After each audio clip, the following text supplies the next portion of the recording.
Welcome to Horror Franchise Wednesday, and welcome to Camp Arawak. Got the shirt on, ready to talk some Sleepaway Camp. I'm going to be discussing the Sleepaway Camp trilogy, 1, 2, and 3. And let's start with part 1. Got my Shout Factory Blu-ray, got my poster, because I love this poster. It makes no sense, though, because there's no shoe stabbings in this movie, but still pretty cool. So, yeah, I found these movies on accident like 10 years ago. I was just on YouTube and someone posted like the first 3 and then Return to Sleepaway Camp, and I was just instantly hooked. I was like, what is this? This is crazy. And I loved it. Watched them like on loop. I think I watched them quite a few times each. And yeah, I've been a fan of this franchise ever since. So, this movie was written and directed by Robert Hiltzik, came out in 1983, back when slashers were really popular.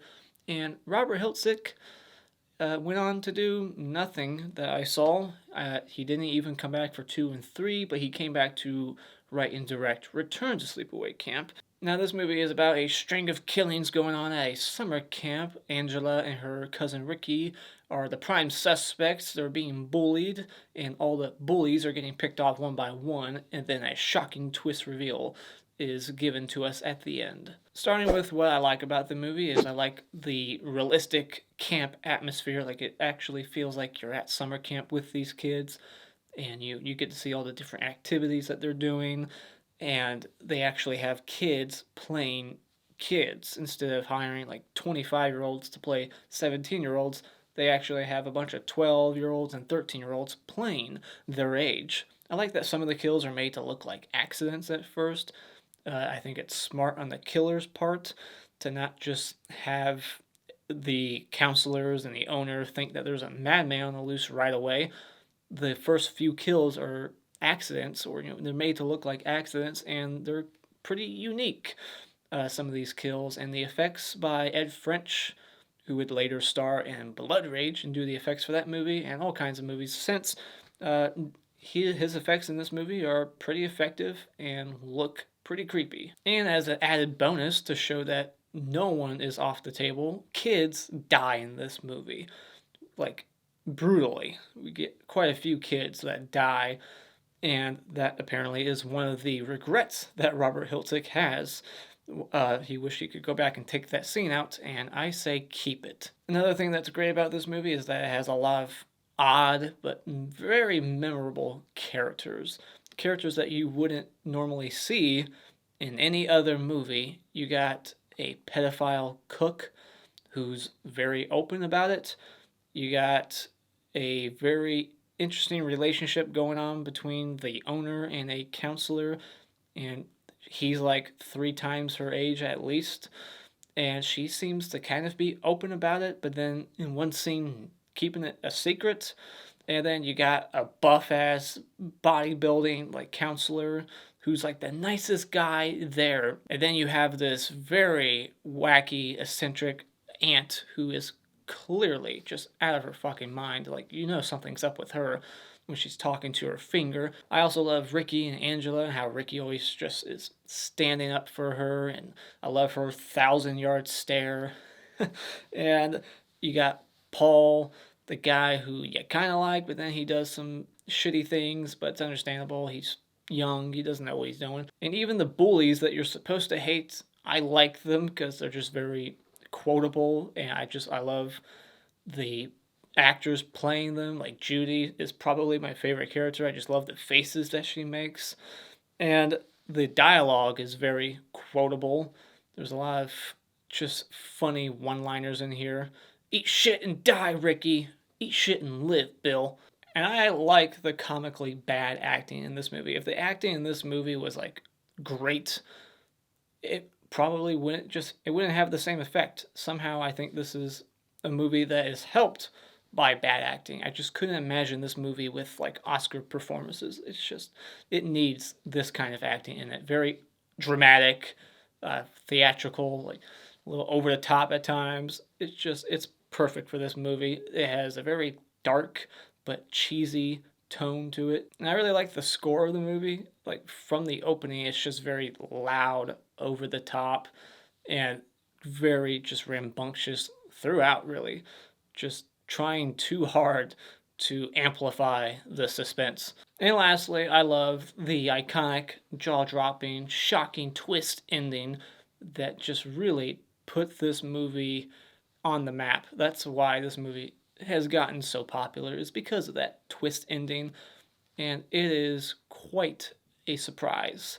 And it's not like it's a twist that comes out of nowhere exactly. They do have foreshadowing, like lines early on, so it's not like it's a big cheat or anything. They do enough to make you suspect that maybe that's where they're going, but I had no idea the first time I watched. Getting into some dislikes, I think this movie does have some sloppy editing. It kind of feels made for TV at times. It just keeps fading to black, fading in from black. Like, this is a TV movie, and definitely kind of has a made for TV quality to it. And the shots will linger for far too long. Also, the direction and cinematography is pretty amateurish. It's not very good. Not gonna lie.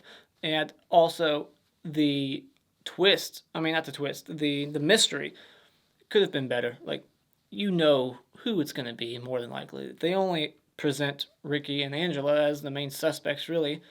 They throw in one moment that tries to take your eyes off of one, but you know more than likely it's just Ricky or Angela, and they don't really make any other red herrings in the movie. So the whole whodunit aspect of the movie could have been way better. So final thoughts, this is the best camp slasher out there that you won't forget. It's so bad it's good is how most would describe it. If you don't mind bad acting, and you love slashers, this is a must watch. It's highly rewatchable, it's perfect for the summer season, and it checks off a lot of the boxes you want in a slasher. So when it comes to Sleepaway Camp, it's not a very well made movie, but I love it, and so I have to give it 4.5 out of 5. Alright, spoiler discussion. So right out of the gate, this movie is different from other slashers because it's dedicated to the director's mom, in fond memory of Mom, a doer. And I wonder what his mom would think of this movie. We get these opening credits over a panning shot, long panning shot of the empty, abandoned camp with like mattresses outside on the steps. The place looks like it's been closed for a while, and I always wonder if this is before the murders or if we're looking at it afterwards. Is this after Angela's killing spree or before? You just hear like the life that was once there over the credits, which I like that. You're like hearing what used to be going down here at this camp when it was open and everyone was having fun. It's a nice little touch, and you get the loud, dramatic music playing over it. And then we are introduced to Angela and Peter on the boat with their dad, and they're across the lake from the camp. So they used to live across the lake from this camp. And the one brother, Peter, I found out that he's one of the like Jersey Shore people, or like related to one of them. He's like Mike the Situation's brother. I never watched Jersey Shore, but thought that was an interesting little trivia fact. And so we get this very pathetic attempt to push the dad off the boat. And even though she barely touched him, he's like, whoa, and then like falls back and they tip it over and they all fall in. And then we got this boat heading towards them, and they have all this time to turn the wheel. And the guy's like, turn the wheel, turn the wheel. And then the dad and the two kids just watch this happen. And the way the scene's directed and the editing, like it just tries to stretch it out, and it just hurts the scene because you're like, really? They're making it seem like there's so much time for them to just like duck underwater. You can go underneath that boat. Or these people over here, B, they could just turn the wheel. Like, how is it so hard to turn the wheel? They like jam. It doesn't make any sense. And then when they go over them, there's a shot where you can see that they just put like dummies in the boat. Why? They couldn't just have like a stunt person driving that boat? Like, was that shot even necessary? It was just ridiculous. And you can see like the boom mic shadow over the boat during that scene. It was pretty funny. And then like his body is just like floating weird, like it's just all so comical. Like the reaction from the girl screaming her head off. She's the only one that seems like really upset by it. I guess the other ones are just in shock, so they're not saying anything. But this chick's just screaming, and it sounds like they're putting her dialogue on a loop because she's just kind of saying the same things again and again. And the boyfriend on shore, John, like why didn't he dive in? Like we see like what looks like Angela or Peter is still alive. One of the kids is still alive, like flailing their arms, like almost drowning, and the guy is still on shore, not helping at all. Like, get in there, you jackass. Or the other guy who's like wearing the lifeguard shirt. He's not being a good lifeguard. There's a kid right there drowning. Do your job. Dive in and help out. And so, yeah, that was just all a very unintentionally funny setup to this movie. Right before the accident, they say something about going to see the doc, and I never knew who they were talking about, but I think it's the aunt, because the dad says to the kids, like, we gotta go to her, Dr. Thomas. So is he referring to Aunt Martha? Is Martha's last name Thomas? One thing I noticed that I think is only on this DVD and Blu-ray set, because I didn't notice it back in the day, and that is there's a little like editing error with the 8 years later. When it fades away, it comes back on for like one frame. It just flashes one more time, which is a weird editing mistake. Then we're introduced to one of the more memorable characters in this movie, and she's in it in only like this scene, Aunt Martha. She's clearly out of her mind, not only because of what she's saying, but the way she's dressed. One thing they kind of leave open and never really give a definitive answer to is, does Ricky know the truth about Angela? And the actor playing Ricky says that he thinks his character does, but I don't know. He should know. He's been living with Angela for 8 years, and he knew Angela and Peter before the accident. Like, it sounds like they used to hang out a lot. The little girl, Angela, says, "Is Ricky coming too?" So it sounds like they used to hang out. He would know what his two cousins look like. Like, he should know. And the fact that he's always, like, standing up for her at the camp, like, being so overly protective, would make sense if he knows the truth. Like, is that why he's acting that way?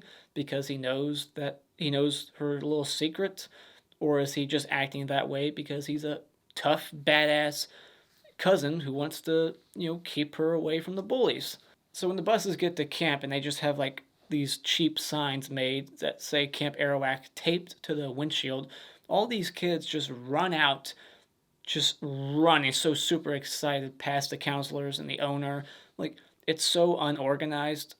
There's no, like, getting in single file lines and having a proper introduction, like, welcome to the camp, here's what we're gonna do, and, like, assigning cabins. It's like everyone's just running and assigning their own cabins. Like, where are these people going? Like, how do you know where to go? Like, they're just running around and, like, instantly, like, playing on the playground. Like, it's just chaos right out of the gate. I guess pedophilia wasn't really taken too seriously in 1983, because when all these kids are running around, you got these cooks all hanging out, and one of the cooks is Darth Vader's dad, and the other cook is a pedophile who's very open about it, isn't afraid to say remarks like, "Boy, these kids just make your mouth water. Where I come from, we call them baldies." And the Darth Vader's dad, he just laughs it off like, "Oh, Artie, you're so silly. You got a sick sense of humor. These kids are too young to understand what's on your mind. Like, it's all just a big joke." The kitchen at Camp Arawak is absolutely revolting. Like, they have people smoking like cigars in the kitchen over the food, and then they have like all these fly traps everywhere, just attracting flies to the kitchen. Like, you don't put that in the kitchen, you put that somewhere else. Like, that's to attract flies in. Like, you're just bringing them closer to the food with that shit, and it's hanging everywhere. It's in the rec hall, and it's all over the kitchen, just flies everywhere. It's ridiculous. Like, this place is not sanitary at all. And then you got this pedophile cook taking Angela to the back, and when Ricky catches him, they run out, and he just walks out casually, buckling his pants still.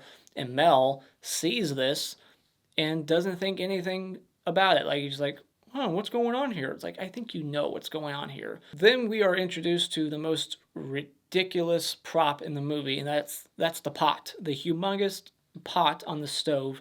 I want to know if that thing's real. I've never seen a pot that fucking tall. This guy needs like a step ladder just to cook. That's insane.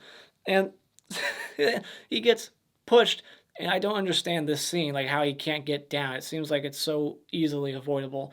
He's like, get me down, I'll give you some candy. That's what a pedophile would say. And he just, the kid pulls the friggin' chair, and he like grabs onto the pot to help break his like fall, and just dumps the water on himself. Like, he could have easily gotten out of that situation. Like, just push yourself. He's hanging onto the shelf. Just push yourself off, fall to the sides, but don't grab the pot on your way down. It was just ridiculous. Like, so easily avoidable.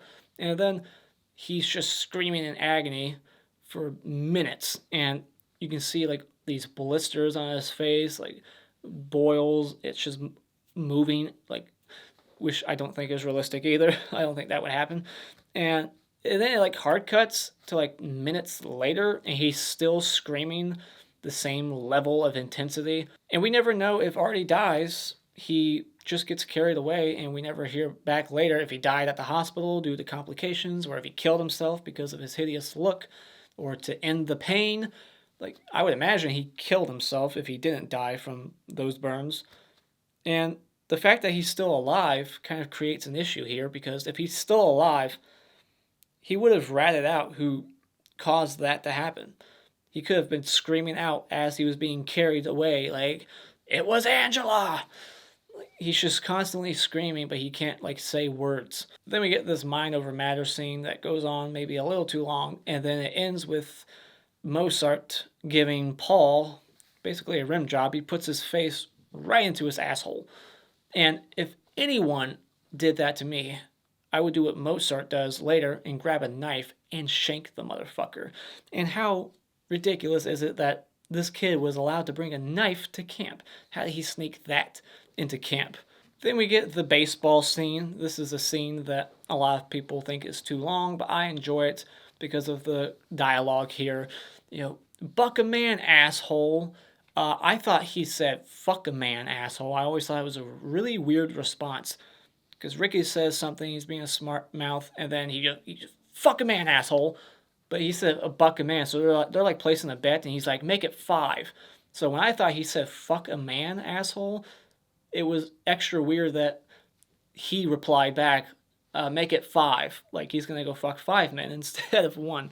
And his hat falls off at one point, and then in the next shot, it's just back on.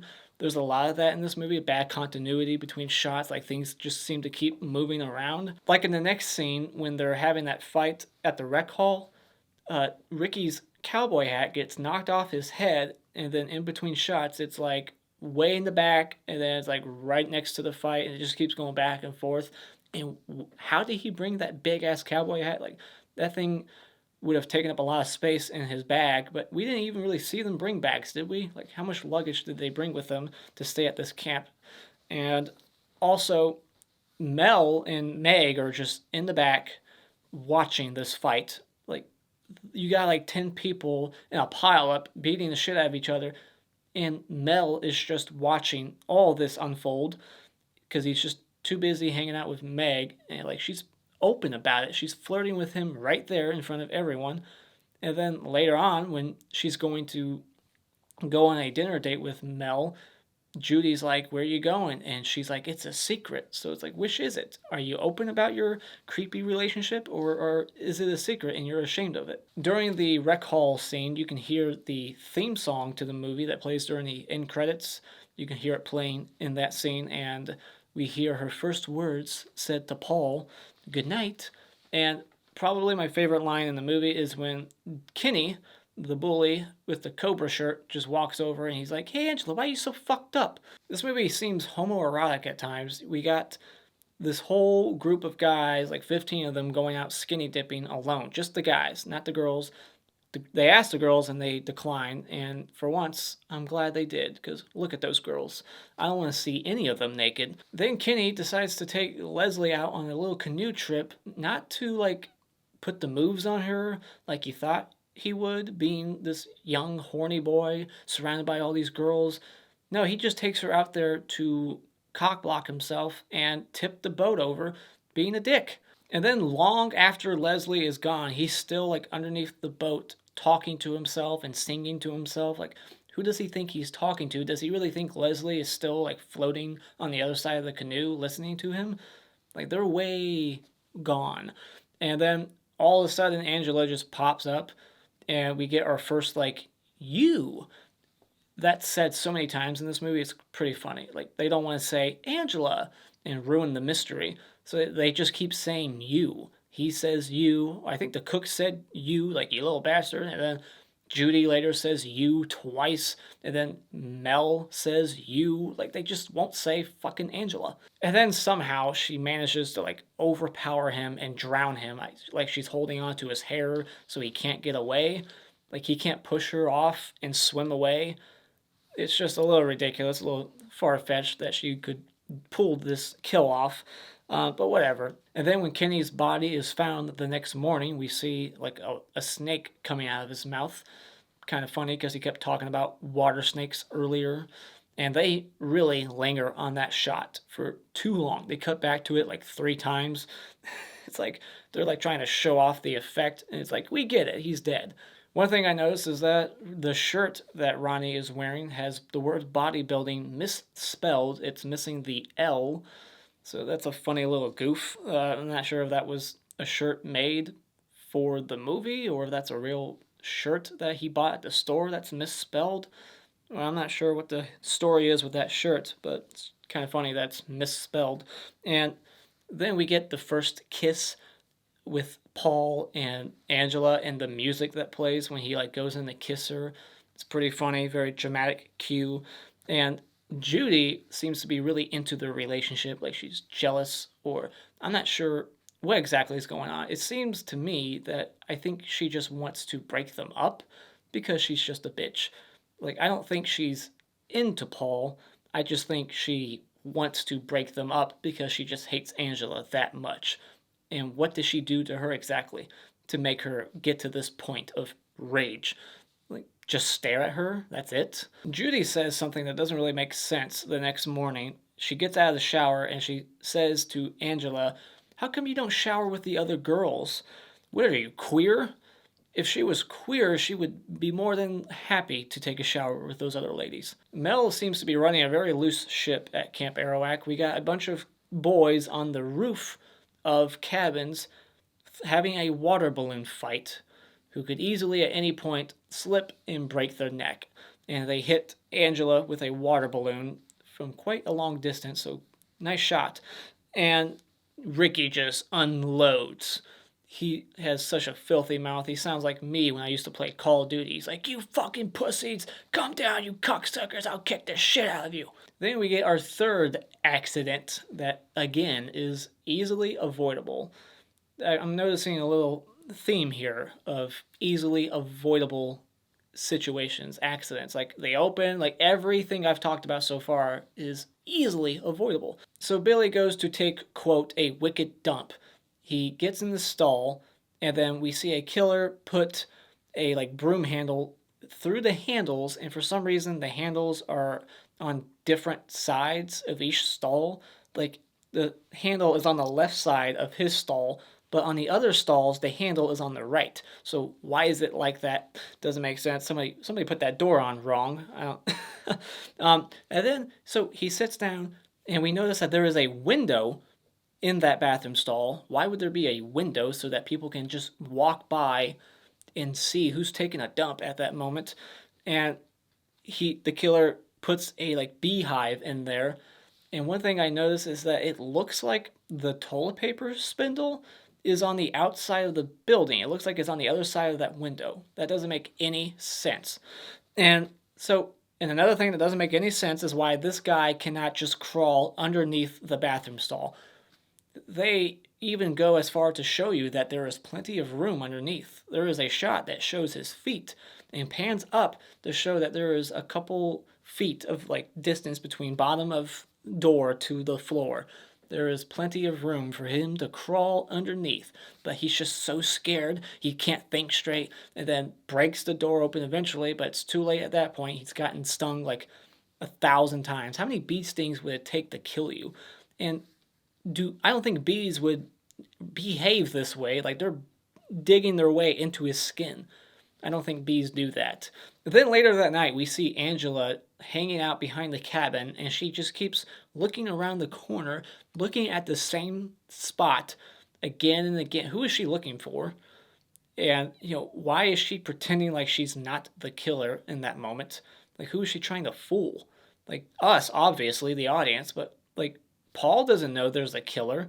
He just thinks everything's been an accident. She's like, oh, I thought you were the killer. Like, that's just to trick us. So that's a bit of a cheat line there. But who the hell is she looking for? Paul? But it's just funny, like, that shot lingers so long, like, getting closer and closer to her. And we just see her doing the same movement again and again. She just keeps tilting her head and body, like looking at the same area again and again. So Angela and Paul go to make out on the beach, and this triggers a memory, a flashback of her witnessing her gay dad make out with his lover on the bed, and her reaction was interesting. Her, or him, or whatever, Peter and Angela are snickering at the sight of their dad kissing another man. And then they go into the next room and they're getting, curious about each other's bodies and wanting to touch each other. It's a very bizarre flashback. So then we get this game of capture the flag. Angela's not playing, but Ricky is wanting her to do something for him. And he's like, if you just do this, you won't have to play.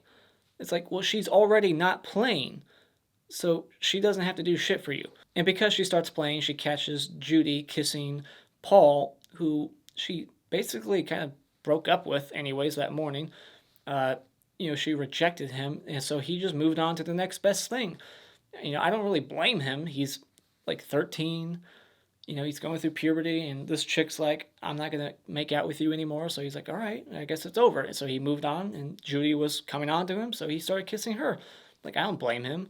They kind of make it seem like a moment where you're supposed to be like, oh, what an asshole, Paul. Like, he deserves to die now. It's like, no, he's just being a kid. She rejected him, so this chick came on to him, and he's like, all right, I guess I'll start kissing this lady. And I have to wonder if that was Judy's plan all along. Was she hoping someone would catch them? She says right before that, like, oh, don't worry, no one's going to catch us. But then, of course, Ricky and Angela show up. But was she just kissing him to, I'm confused whether or not she's actually into Paul, or if she's just trying to break up Angela and Paul.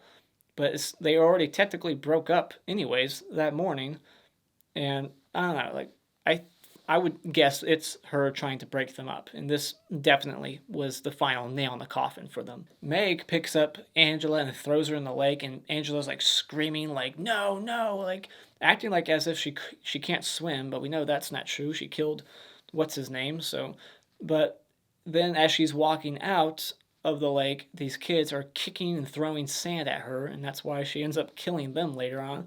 And while all this is happening, you can see Ronnie in the middle of a field just working out with these two dumbbells.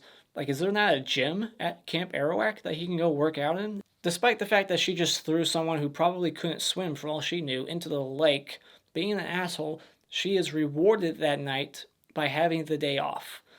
And then goes to have a dinner date with Mel, but she has to go take a shower first, and we get a shower kill paying homage to Psycho, I guess. And I guess the wall of this shower is just like paper thin, or that knife is incredibly sharp, but what the hell is that wall made of? One thing I don't understand is why they have like the special night camping with the tents and everything. Like, you already have cabins there, like just sleep there. Like, why, when you have that option, why would you want to go camping in tents?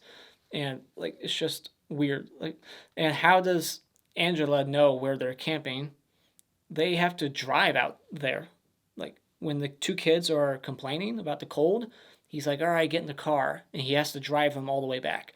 So Who knows how far away from the actual camp they are? They could be miles away, but Angela somehow finds out where they are and has to walk those miles to that camp and walk all the way back to kill Paul and Mel. And another reason why it would have to be pretty far away from the camp is because when he comes back and discovers these kids hacked up with a hatchet, dead, he has to call back to the camp.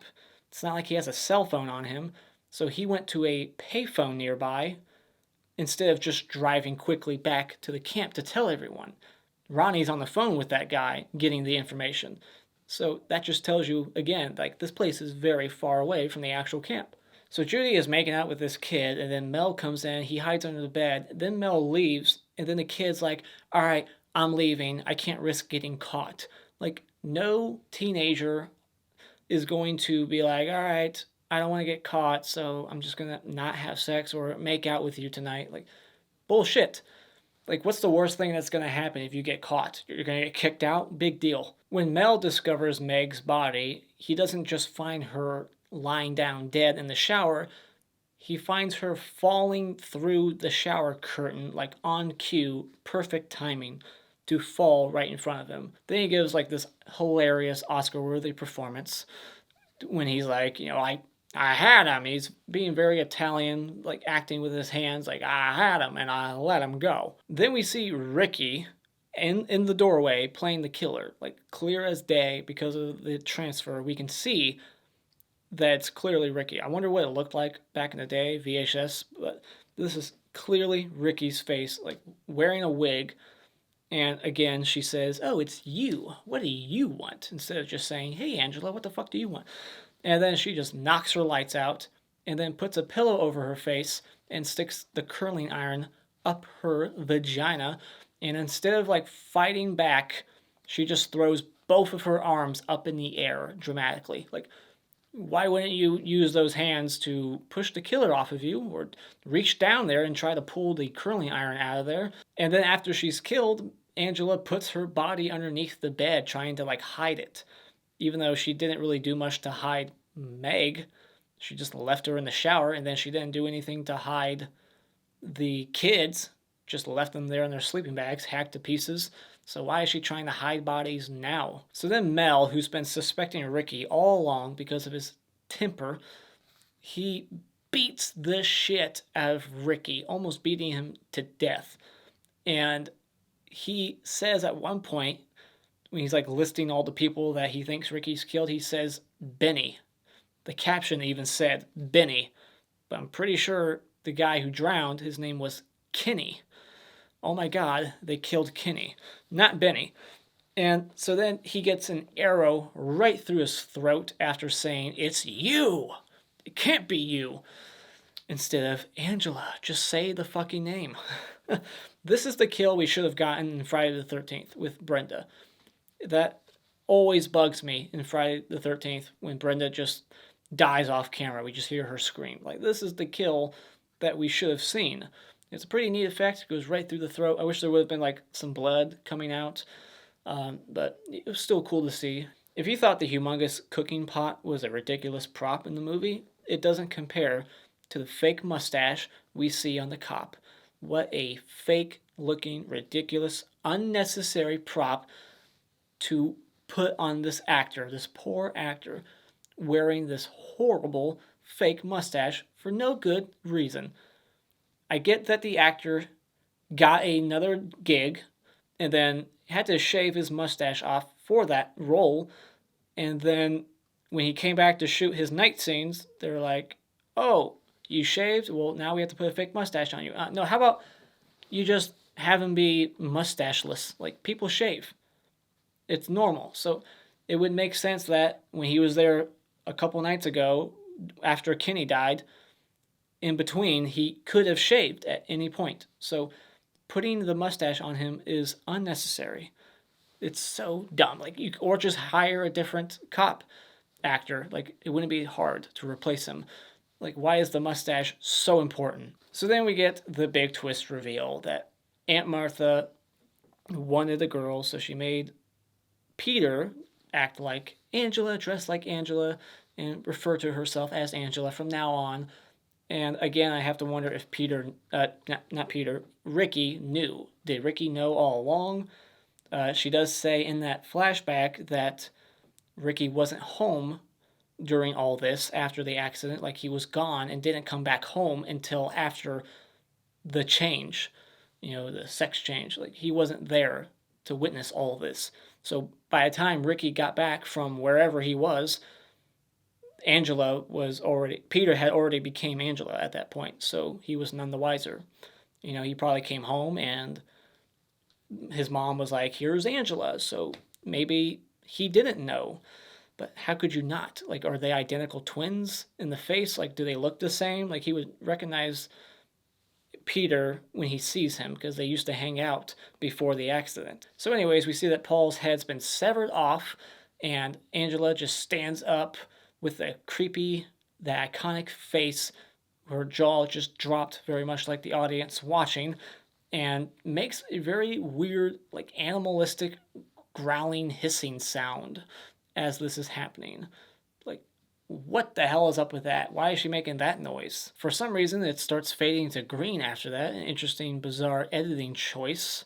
Wide green of all colors. And we never find out who the actor was, or just the drunk college kid that they hired. We never find out who it was that was playing Angela in that moment. They had a guy that they shaved, got drunk, and just told him to stand there with an Angela mask on, and he's never revealed himself. He's never gone to conventions. We don't know who this guy was, and he could be dead for all we know. But he could be making a lot of money signing signatures. And so, yeah. And did anyone actually predict this twist? I'm curious if anyone actually did. I don't remember if I did, and I don't remember if it was spoiled for me or not. I remember seeing a Robot Chicken episode that did a parody of this ending, and I don't remember if I saw that before I saw this movie or not. So if I saw that before, then yeah, this was definitely spoiled for me.